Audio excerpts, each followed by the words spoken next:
네, 안녕하십니까. 정규제TV 시청자 여러분. 극강 시즌2 시장경제에 대한 오해와 이해. 제가 이번에 두 번째 시간을 맞이하게 되었습니다. 한국경제연구원의 송원근입니다. 빨리 다시 인사를 드렸어야 되는데 제가 좀 몸이 안 좋고 또 얼굴 상태가 별로 안 좋았습니다. 그래서 그런 얼굴로 인사를 드리는 거는 예의가 아닌 것 같아서 조금 회복이 되는 걸 기다렸다가 지금 나왔습니다. 오늘 말씀드릴 거는 기업에 대해서 얘기를 좀 해보려고 합니다. 그래서 기업의 목적이 무엇인가에 대해서 말씀드리려고 하는데요.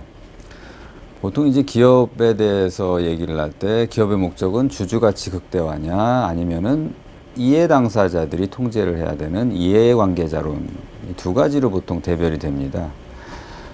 이것에 대해서 좀 간단하게 여러 가지 좀 사례를 들어서 설명을 드리려고 하고 있습니다.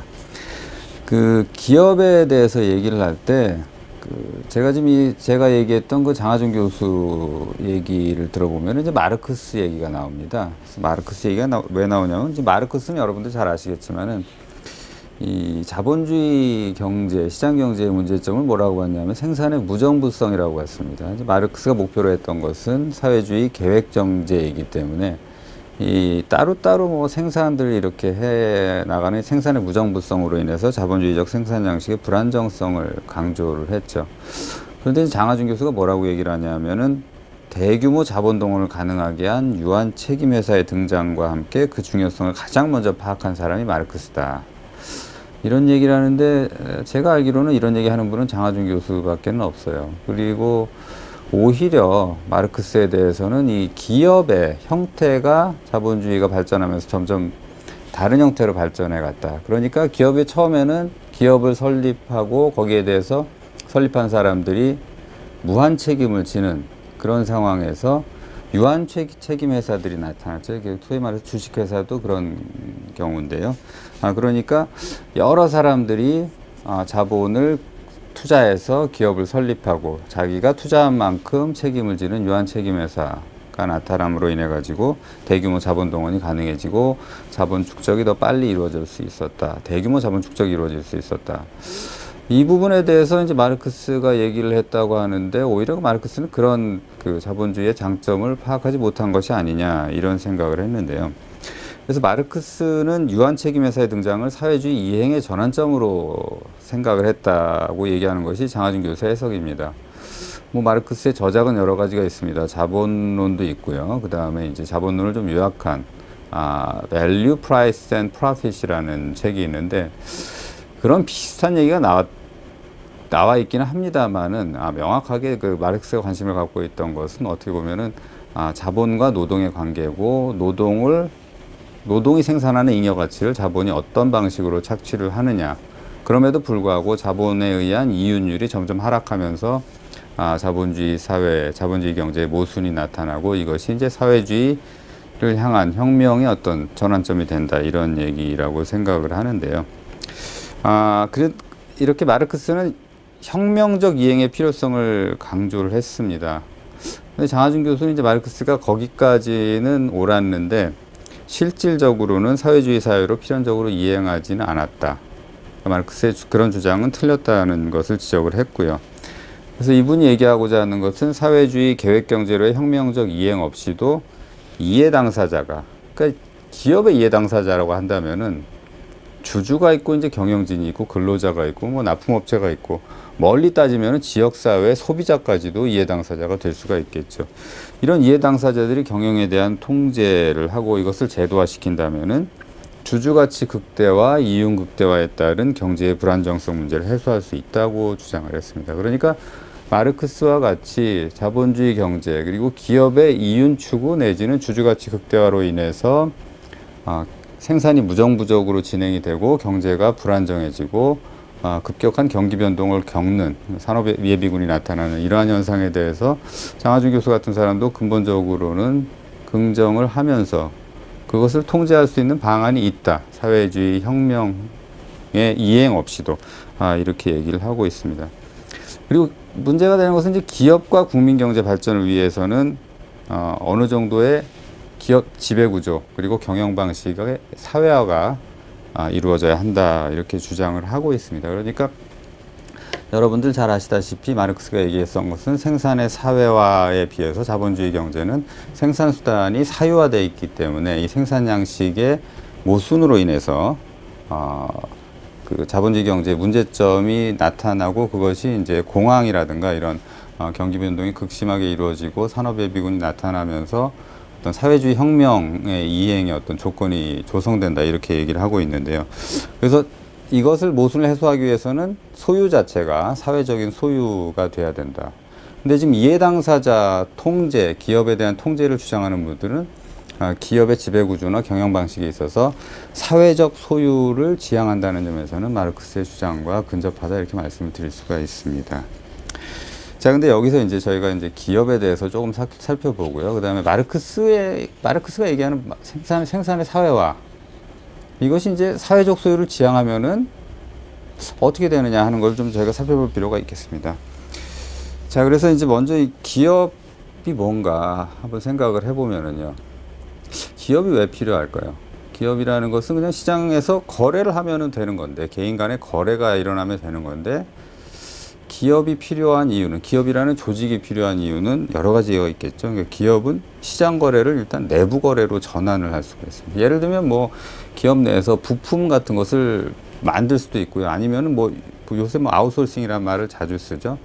그거를 이제 뭐 개인 간의 아웃소싱이 되면은 개인 간의 거래가 될 것인데 이것을 기업 내부로 들여온다 하는 것은 이제 시장 거래를 내부 거래로 전환한 것인데 왜 내부 거래로 전환하냐 하면은 역시 트랜잭션 코스트, 거래 비용이 많이 들기 때문이겠죠. 그래서 거래 비용을 줄여서 재화나 서비스를 낮은 비용으로 생산하기 위해서 기업이라는 게 등장을 했고요. 그럼 기업은 왜 설립을 하느냐? 기업을 설립하는 사람들이 이런 식으로 기업을 만들어서 이윤을 얻을 수가 있기 때문이죠. 이윤이 기업을 설립하는 유인입니다. 그래서 기업은 이윤을 추구하는 과정에서 뭐 여러 가지 재화하고 서비스를 생산하고요. 부의 축적을 가능하게 해서 경제가 발전하고 시장이 커지고 이런 역할을 하게 되겠죠. 그래서 기업 설립은 이렇게 이루어지는 것이고 기업 설립의 유인은 이윤이다. 이윤은 누가 가져가는 것이냐? 주주들이 가져가죠. 주주들이 가져가는데요. 주주라고 하는 걸 보면은요. 주주를 영어로 이제 residual claimant라고 얘기합니다. 무슨 얘기냐 하면은 나머지를 가져가는 사람들이.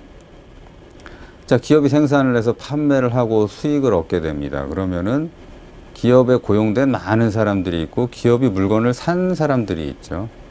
자, 이게 다 이해관계자인데 이 사람들하고는 다 계약관계로 이루어져 있죠. 자, 계약관계로 이루어지면 기업이 어떤 성과를 내든지 간에 그분들한테는 계약관계에 따라서 돈을 지불을 해야 됩니다. 주주는 뭐냐? 주주는 그 중에서 남는 걸 가져가는 사람이죠. 이윤을 가져가는 사람인데 만약에 손실이 나면 그건 누가 그대로 책임을 지느냐 하면 역시 주주가 책임을 집니다. 그래서 주주를 residual claimant라고 그러고요. 그래서 주주 이외의 이해 당사자는 그 기업과 계약 관계이기 때문에 기업의 성과와는 무관하게 계약 기간 동안 정해진 임금이나 대금을 받게 되는 거죠. 근데 이해 당사자의 통제 내지는 이해관계자론, 스테이크홀더 티어리 내지는 스테이크홀더 소사이어티를 지향하는 사람들이 얘기하는 것은 이런 계약 관계에 있는 이해관계자, 이해당사자와 기업의 소유주인 주주를 동일하게 취급하고 있는 것입니다. 이것은 기업의 소유주로서의 주주의 중요성을 의도적으로 간과하는 것이다. 이렇게 말씀을 드릴 수가 있고요. 이건 어디까지 이어져서 얘기할 수가 있냐면은 소유권 혹은 재산권을 보호받고 존중되어야 할 권리가 아니라 다양한 이해관계 하나라고 암묵적으로 주장하고 있는 것이라고 보여집니다. 자, 주주하고 이제 이해관계자에 대해서 간단하게 설명을 드렸는데요. 주주의 목표는 이윤 극대화를 통해서 장기적으로 기업의 가치를 극대화하는 것입니다. 자, 우리가 이제 기업을 얘기할 때 주주가 똑같냐? 똑같지 않습니다. 예를 들면 그 기업을 설립해서 그 기업의 목숨을 건 주주들이 있고요. 그 기업의 주식을 갖고 있으면서 그 기업이 잘 될 것 같으면은 주식을 보유하고 있고 아니면은 이 기업이 별로 비전이 없다 그러면 그 주식을 팔아버리는 주주들이 있죠. 자, 그런 구분이 필요합니다만은 일단은 주주는 같은 것이다 이렇게 보고 한번 얘기를 진행해 보도록 하겠습니다. 어떻게 보면 주주라는 것은 이윤을 극대화해야 되고 주주 가치가 극대화돼야 됩니다. 주주 가치가 극대화된다는 것은 결과적으로 기업의 가치가 극대화되는 것이죠. 이걸 목표로 하는 것이 주주고요. 경영인, 근로자 내지 납품업체 같은 이해 당사자는 꼭 이거하고 그러니까 기업 가치 극대화, 이윤 극대화, 주주 가치 극대화랑 이해관계가 일치하는 것은 아닙니다. 왜냐하면은 계약 관계에 있기 때문이죠. 예를 들면 경영인을 보면은요, 경영진을 본다면은 본인의 어떤 이해를 더 추구할 수가 있습니다. 기업 가치의 극대화보다는. 예를 들면 뭐 경영인이 어떤 그 기업 가치를 높여서 그 더 많은 보상을 받을 수도 있겠지만은 그 기업에서 이제 좋은 일을 많이 한다. 소위 말해서 이제 뭐 CSR, 사회봉사 활동 같은 것을 그 기업의 그 리소스를 이용해서 한다 그러면은 사회적인 평판이 좋아지고 뭐 정치인이 될 수가 있다든가 뭐 이런 여러 가지 기회가 있을 수가 있겠죠. 그러면 이건 개인의 사적 이익을 추구하는 것이고 기업 가치의 극대화와는 좀 무관한 이런 행동을 할 수가 있어요. 이게 문제 무슨 얘기냐면 이제 도덕적 해이라는 문제가 발생할 수 있다는 것이고 여기 대리인 문제가 발생을 합니다. 대리인 문제 해소를 위해서 여러 가지 보상 체계가 주어지죠. 이거를 이제 문제를 삼는 분들은 그 전문 경영인 같은 경우는 주주가치 극대화를 위해서 행동하도록 보상 체계를 만들고 예를 들면 뭐 성과급이라든가 스톡옵션 이런 걸 많이 준다는 거죠.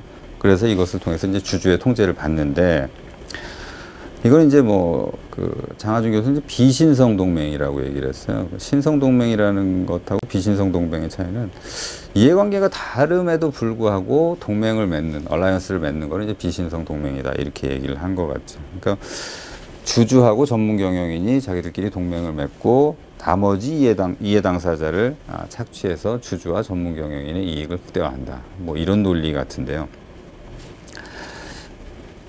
그런 측면이 있느냐 없느냐 얘기할 때 분명히 없진 않습니다.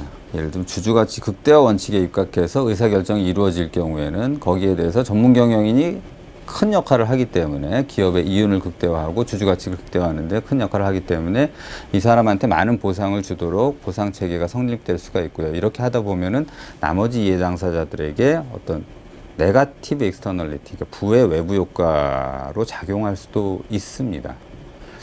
그러면 이제 이런 문제점을 해소하기 위해서 이해 당사자 지배구조로 가야 한다. 이렇게 주장하는 분들이 있죠. 그러니까 이해 당사자들이 경영에 전부 참여를 해서 통제가 가능한 지배구조로 가자. 자, 이런 것들이 있습니다. 이제 뭐 유럽의 여러 국가들이라든가 일본이라든가 뭐 이제 사회주의 국가까지는 얘기를 안 하더라도 근로자의 경영 참여 같은 형태로 이해 당사자들이 통제하는 기업 지배구조가 존재하죠. 그러면 이해 당사자 지배구조가 주주가치 극대화에 따른 아까 말씀드렸던 문제점, 다른 이해 당사자들에게 손해를 끼치는 이런 문제점을 극복하고 기업 성과에도 긍정적이냐? 거기 대답은 분명히 아니요라고 말씀을 드릴 수가 있습니다. 왜 그러냐 하면요.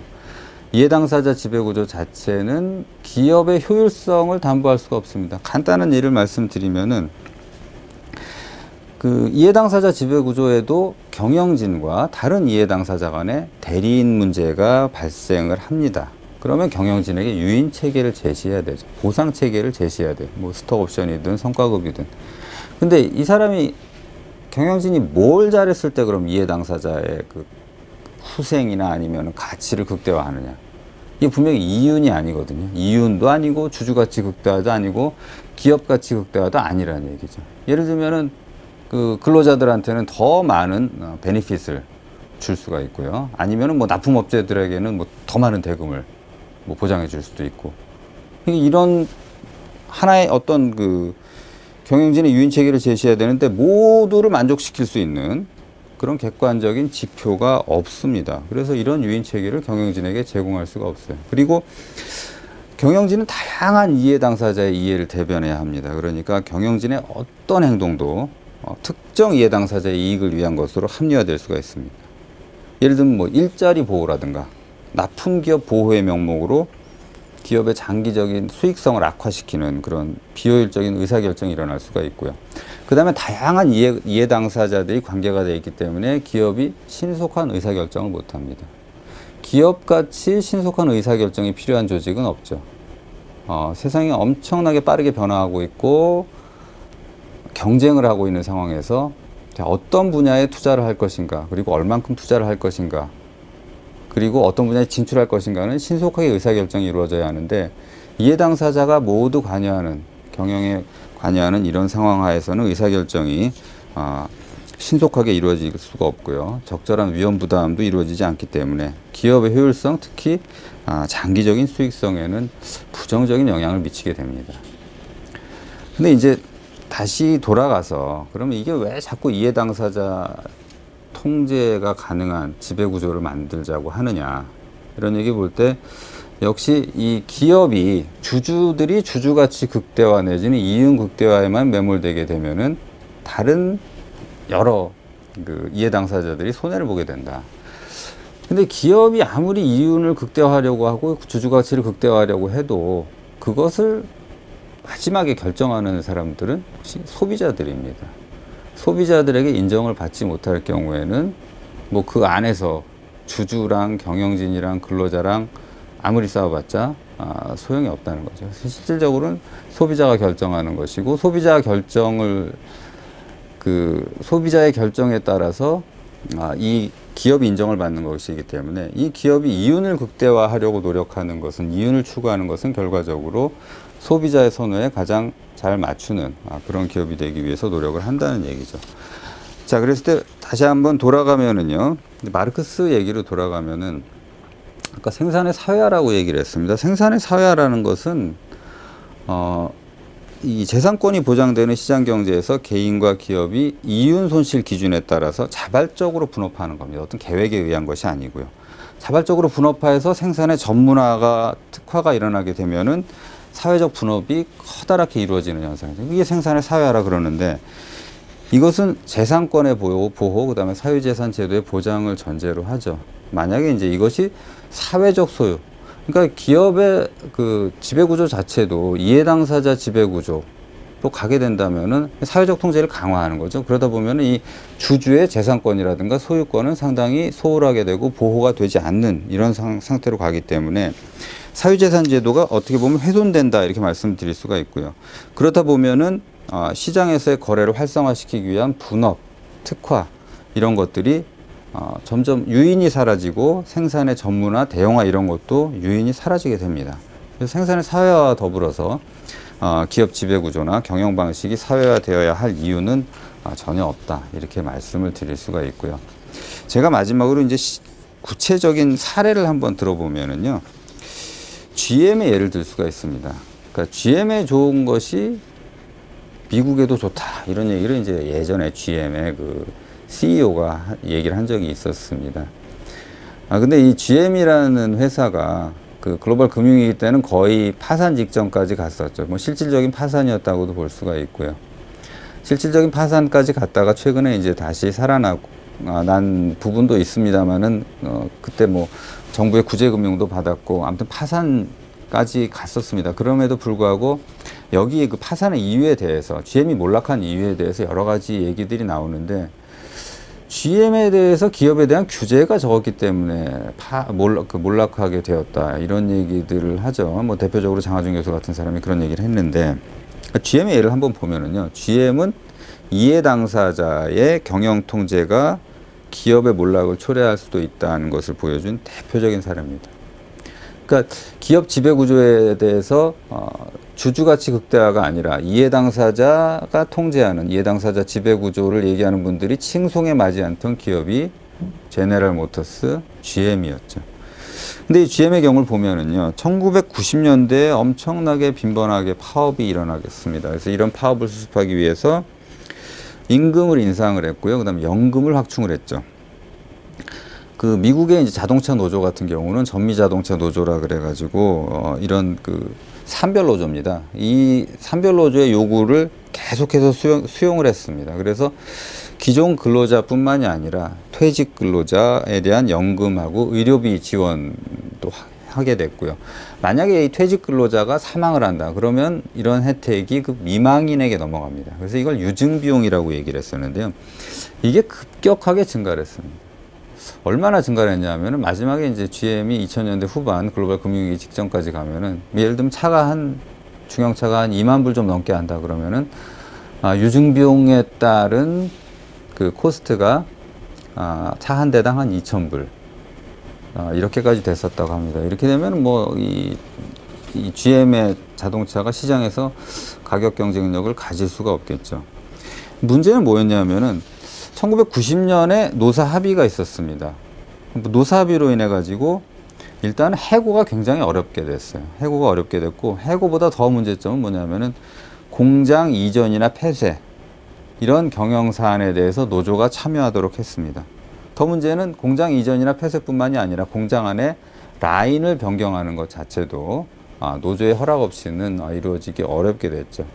근데 이게 문제가 뭐냐면은 그 라인이라는 것을 자주 바꿔야지만이 자동차 같은 경우는 뭐 디자인도 바꾸고 새로운 그 제품이 나타날 수가 있는데 그러지 못했기 때문에 경영의 신축성이 굉장히 감소가 된 거죠. 그러니까 조금 전에 말씀드렸다시피 그 노조라든가 납품업체 힘이 워낙 강했기 때문에 비용이 많이 들었고요. 비용이 높아졌고, 그 다음에 이 신축적으로 경영 사안을 결정할 수가 없었기 때문에 노조의 허락 없이는 그랬기 때문에 이 경영의 신축성이 감소돼서 경쟁력 상실에 기여를 했죠. 그러니까 공장도 비효율적인 공장을 유지하고 그 다음에 비용 구조 자체도 엄청나게 높은 비용을 발생시킬 수밖에 없는 구조를 만들었고요.